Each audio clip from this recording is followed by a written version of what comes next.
श्री स्वामी समर्थ. तुम्हा सर्वांचं आपल्या यूट्यूब चॅनलवरती पुन्हा एकदा स्वागत. आजच्या व्हिडिओमध्ये मी तुम्हाला श्रावण व्रत सोमवारच्या व्रताबद्दल संपूर्ण माहिती शेअर करणार आहे. त्यामध्ये श्रावणी सोमवार उपवास कसा करावा, उपवास केला असेल तर उपवासा दिवशी काय खावे, या उपवासाला भगर चालते का, हा उपवास कधी सोडावा, सकाळी की संध्याकाळी, तसेच सोमवार सोडताना कोणता पदार्थ खाऊन उपवास सोडावा, अशी बरीचशी माहिती मी तुम्हाला आजच्या या व्हिडिओमध्ये देणार आहे. त्यासाठी हा व्हिडिओ शेवटपर्यंत पहा. पण त्याआधी तुम्ही माझ्या चॅनलवर जर नवीन असाल तर नक्की सबस्क्राईब करा. आपण व्हिडिओला सुरुवात करूया. तर यंदा श्रावण महिन्याची सुरुवात आणि शेवट हा सोमवारच्या दिवशी होणार आहे. खूप महत्त्वाचा, अत्यंत खास असा हा श्रावण महिना ठरणार आहे. सुरुवातही श्रावण सोमवारांनी होते आणि शेवटही श्रावण सोमवारांनीच होते.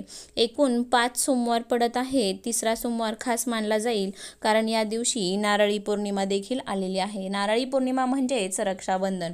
आता 5व्या सोमवारी देखील अमावस्या आहे. याच दिवशी पिठोरी अमावस्या देखील साजरी केली जाईल. ज्या भागामध्ये बैल पोळा साजरा केला जातो त्या ठिकाणी बैलपोळा हा शेवटच्या सोमवारी साजरा केला जाईल.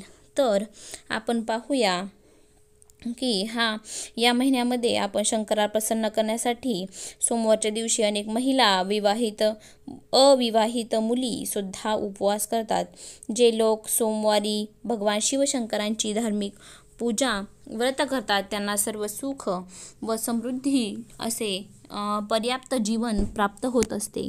कारण या काळात देवी पार्वतीने भगवान शिवशंकर यांच्याशी विवाह करण्याच्या हेतूने त्यांचा विश्वास संपादन करण्यासाठी हा उपवास ठेवला होता.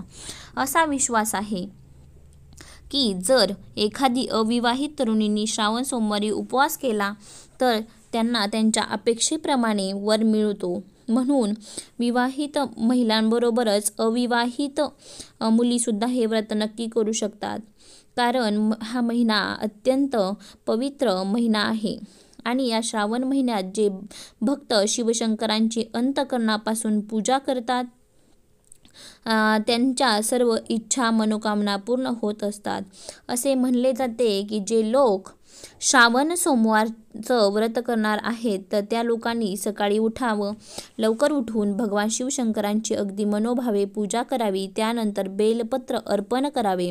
उपवासाच्या दिवशी तुम्ही दुपारच्या जेवणामध्ये फळे किंवा दूध घेऊ शकता. जी उपवासाला फळे चालतात तीच फळे या उपवासादरम्यान घ्यावीत. ती ताजी फळे घेतली पाहिजे किंवा दुधाचा समावेश करून तुम्ही तुमच्या आहारामध्ये करू शकता. बऱ्याच भागामध्ये श्रावण सोमवारी भगर खाल्ली जात नाही. बघा, बऱ्याच भागामध्ये ही पद्धत अजूनसुद्धा रूढ आहे. आमच्या भागामध्ये सुद्धा श्रावण सोमवारी भगर खाल्ली जात नाही. त्याऐवजी तुम्ही साबुदाणा खिचडी सुद्धा खाऊ शकता किंवा बरेच जण श्रावण सोमवारी तळलेले पदार्थ खातात पण त्याऐवजी तुम्ही उकडलेले पदार्थ खाऊ शकता.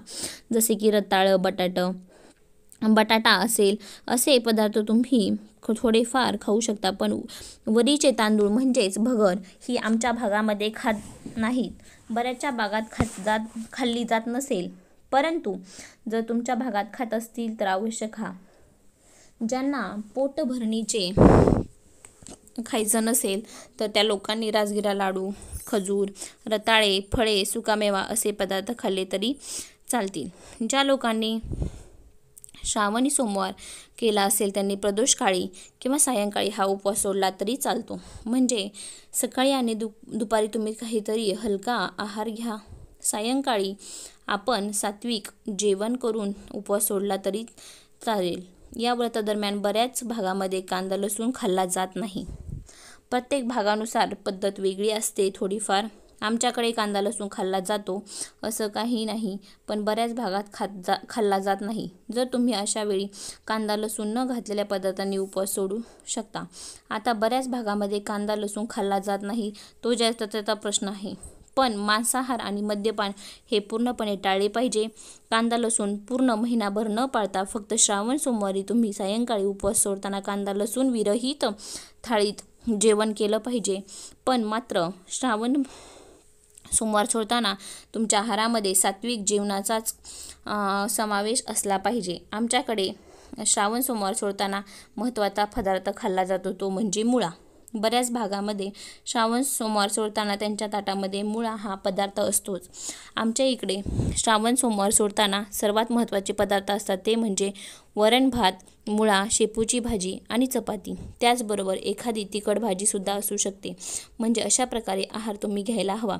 म्हणजे सांगायचं झालं तर श्रावणामध्ये खूप पालेभाज्या येतात, त्यामुळे आपल्या ताटात एखादी पालेभाजी असायला हवी. त्यातल्या त्यात आमच्याकडे शेपूची भाजी खाल्ली जाते. ती तुम्ही कांदा लसूण विरहित बनवू शकता. त्याचबरोबर रोजच्या जीवनात काकडी तर असतेच, पण आमच्याकडे आवर्जून खाल्ला जातो तो म्हणजे मुळा. हा पदार्थ खाऊनच आम्ही सोमवार उपवास सोडतो. त्याचबरोबर ताटामध्ये वरण भात तूप असणे गरजेचे आहे. अशा प्रकारे सोमवार सोडताना तुम्ही हलका आणि सात्विक आहार घ्यायला हवा. सोमवारी कडधान्याच्या जरी तुम्ही जेवणाचा समावेश केला तरी चालेल. बघा, आपल्या घरामध्ये जे बनतं आहे त्यापैकी जेही कांदा लसूण विरहित जेवण तुम्ही या दिवशी करायचं आहे. बघा, व्हिडिओ आवडला असेल तर अवश्य चॅनलला सबस्क्राईब करून कमेंटमध्ये ओम नमः शिवाय लिहायला विसरू नका. धन्यवाद.